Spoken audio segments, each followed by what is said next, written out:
Hello everyone, I am Ifra, hope you are doing well. तो start करते हैं आज का टॉपिक। आज हम पढ़ने वाले हैं GSTR 1 भी पढ़ ली है, 2 भी पढ़ ली है, 3B 3A और GSTR 9A। अब क्या पढ़ेंगे? GSTR 5 के बारे में पढ़ेंगे आज। तो सबसे पहले हम अपना नोट्स को ओपन करते हैं। तो इसमें देखते हैं, देखिए सबसे पहले हेडिंग डालते हैं यहाँ पर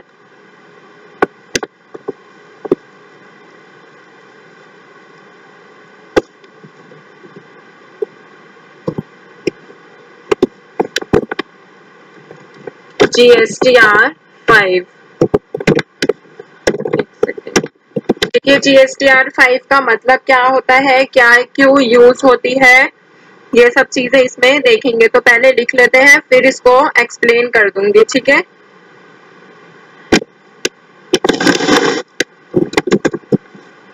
it is a GST return filed by non-resident taxable person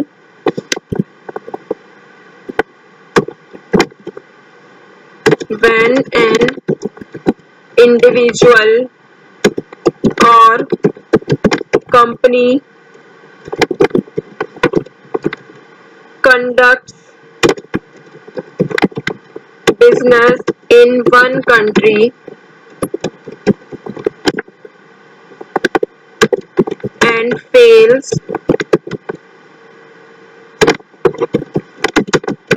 under the purview of GST in another country, they are considered as non-resident persons। तो देखिए बेसिकली इसमें क्या कहा गया है, GSTR 5 जो होती है इसमें कहा गया है कि किसी दूसरे देश के रेजिडेंट जो भारत में, मतलब जो किसी एक कंट्री में बिजनेस करता है, ये फॉर्म उसे भरना होता है। मतलब किसी और कंट्री का रेजिडेंट है, पर्सन है और वो इंडिया में बिजनेस करता है, वो कौन सा फॉर्म फिल करता है? GSTR 5 को फिल करता है। इसमें महीने भर की जितनी भी हमारी सेल्स होती है, जितना हमने इंपोर्ट किया होता है या फिर जितना हमने टैक्स को पे किया होता है, टोटल वापस पाने लायक हमारा इनपुट टैक्स और माल बचे हुए स्टॉक, मतलब जो हमारे स्टॉक बच जाता है, उन सब का डिटेल देना पड़ता है इसमें। इसे फाइनेंशियल मंथ के अगले मंथ की 20 डेट तक जमा करना होता है। तो यहाँ पे लास्ट डेट क्या है? 20th of the next month। तो अगर हम GSTR 5 की बात करें तो ये एक एक रिटर्न होती है जो नॉन रेजिडेंट टैक्सेबल पर्सन के लिए होता है।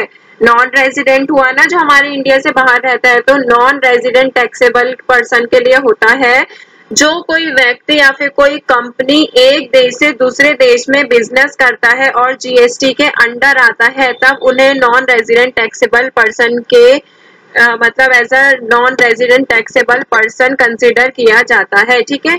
GSTR 5 में नॉन रेजिडेंट टैक्सेबल पर्सन को अपने बिजनेस एक्टिविटीज से जुड़ी डिटेल्स की, जैसे supplies, input tax, credit tax paid, या फिर जितना भी हमारी टोटल सेल्स हुई है, सप्लाईज वही होता है, तो ये सब इसमें इंफॉर्मेशन प्रोवाइड करनी पड़ती है, ठीक है। ये रिटर्न मंथली फाइल किया जाता है और इसमें उनकी बिजनेस एक्टिविटीज का रिकॉर्ड को मेंटेन करना होता है। तो बेसिकली किसके लिए होता है? नॉन रेजिडेंट टैक्सेबल पर्सन के लिए होता है। नॉन रेजिडेंट टैक्सेबल पर्सन को GSTR 5 टाइमली फाइल करना चाहिए ताकि उनकी बिजनेस एक्टिविटी सही तरह से रिकॉर्ड हो और टैक्स कॉम्प्लायंस उनकी बनी रहे, कोई भी परेशानी ना आए।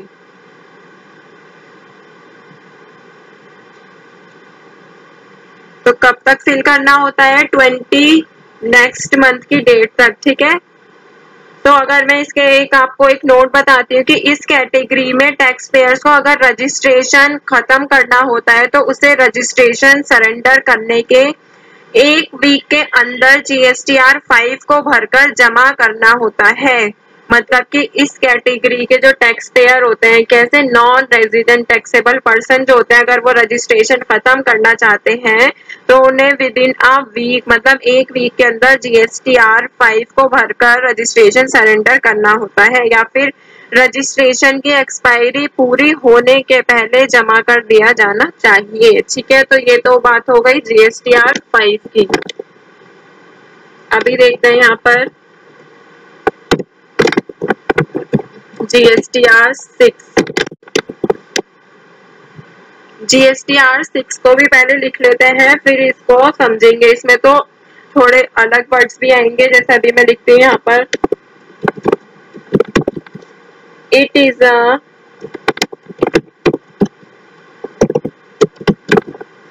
GST return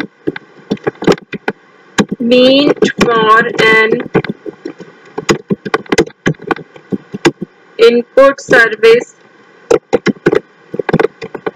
distributor, मतलब कि ISD। An ISD is an entity that distributes services among its various department बोल लीजिए या फिर ब्रांचेस बोल लीजिए, बात एक ही है, ठीक है। And is allowed to distribute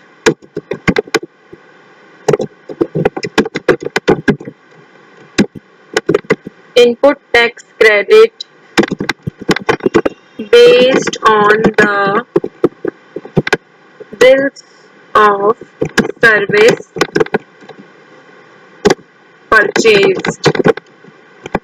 तो देखिए बहुत सिंपल सी बात है, अगर जिसे पता होगा इनपुट सर्विस डिस्ट्रीब्यूटर होता क्या है तो उसे ये समझ आ भी गया होगा। इनपुट सर्विस डिस्ट्रीब्यूटर जैसे एक हेड ऑफिस है और उसके 3 ब्रांचेस हैं, या फिर बोल सकते हैं 3 डिपार्टमेंट हैं, तो फिर अलग अलग स्टेट्स में मान लीजिए, तो फिर वो क्या करता है, उसके पास जो बिल्स आता है, एक सॉफ्टवेयर है, वो तीनों ब्रांचेस यूज कर रहे हैं, बट वो हेड ऑफिस चाहता है कि मैं ही इनका इनपुट टैक्स क्रेडिट को क्लेम कर सकूं, तो ऐसा नहीं होता क्योंकि ब्रांचेस ने भी उसकी सर्विसेज ली है सॉफ्टवेयर की, तो ब्रांचेस ही उसको इनपुट टैक्स क्रेडिट को क्लेम कर सकती हैं। तो इसमें डिस्ट्रीब्यूटर कौन हो गया, ISD कौन होता है, हेड ऑफिस।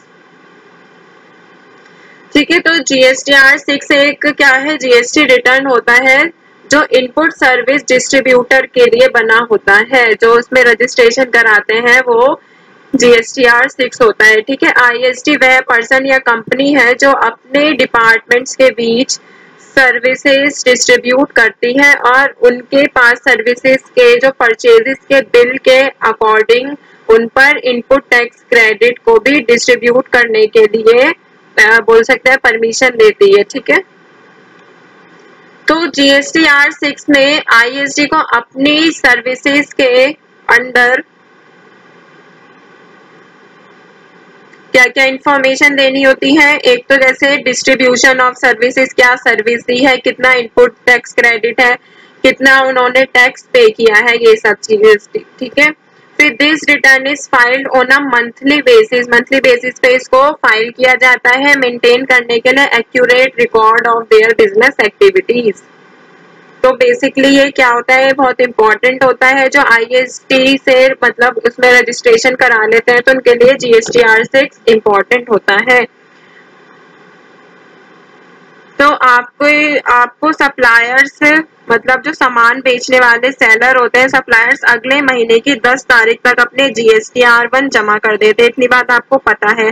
उसके बाद 11 तारीख से आपको GSTR 6A आपके अकाउंट में जनरेट हो जाता है। इसमें आपकी सारी परचेजेस की डिटेल रहती है, बस आपको इन्हें कंफर्म करना होता है। ठीक है, तो जैसे ही इनपुट सर्विस डिस्ट्रीब्यूटर माने कि ISD की तरफ से डिटेल को कंफर्म या फिर करेक्ट कर दिया जाता है तो GSTR6 जनरेट होता है। मतलब कि पहले जो GSTR1 के बेसिस पे क्या डिटेल बनकर आती है 11 तारीख से GSTR6A का फॉर्म आता है।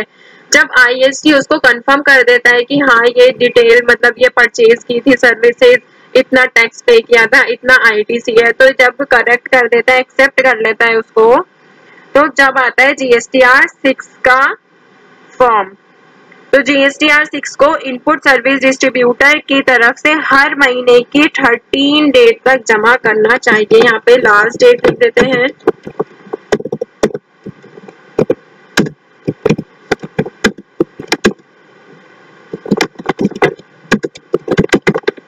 ठीक है, तो यहाँ पे GSTR5, 6 और इसी में 6 में ही हमने क्या देखा है 6A भी कवर कर लिया है कि वो GSTR1 के बेसिस पे आता है 11 तारीख के बाद से। ठीक है, तो टॉपिक होता है ये वाला कंप्लीट। मिलते हैं नेक्स्ट सेशन में। Stay tuned and thank you.